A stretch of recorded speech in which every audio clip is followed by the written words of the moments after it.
भिल्लीन देवाचा तू देव शंकर भिल्लिनीशी बोलला. अशी दुलंदर माय पार्वती ठकविल सांबाला. पार्वतीवर रुसून महादेव अरण्यात गेले. हिमाचल पर्वतावर जाऊनी तप करीत बसले. इकडे पार्वती विचार करती आपुल्या मनाला. आता मी जाऊन घेऊन येईन शिवा शंकराला. मोर पिसाची नेसून साडी टिकली कपाळाला. उपराटीची घालून चोळी उभाटी बुचडा बांधिला. भिल्लीन होऊन शोधित जाते पुस्ती जाला त्याला.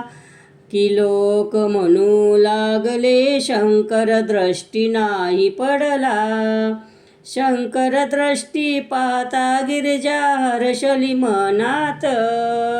नाचून नाचून गायन करती बहु आनंदात. पायी घुंगरे वाजू लागले नाद चौभुनी.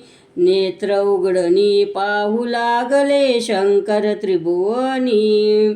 आसन सोडून धावत गेले भिल्लिनीच्या पाशी.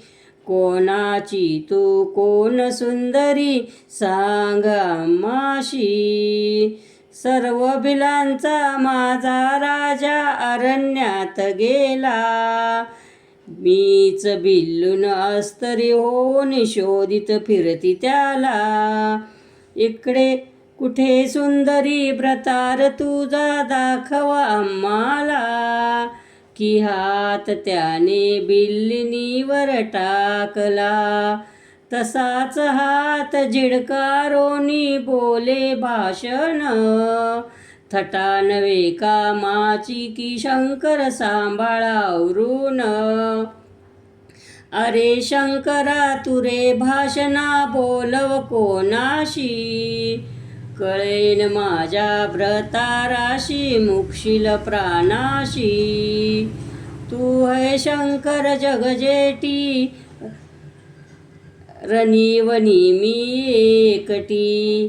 लागशील पाठी तुम्ही गोसावी लंगे बाई. दया नाही पोटी की गंगा ठेविल मुगुटी. तुम्ही गोसावी लंगे बाई मागणार पीठ. या पीठामध्ये कसे भरावे तिघांचेही पोट. कोण एक दिवशी फिरत गेलो त्याच्या मी घरी. त्यानी पाहुनी मला दिली पार्वती नवरी.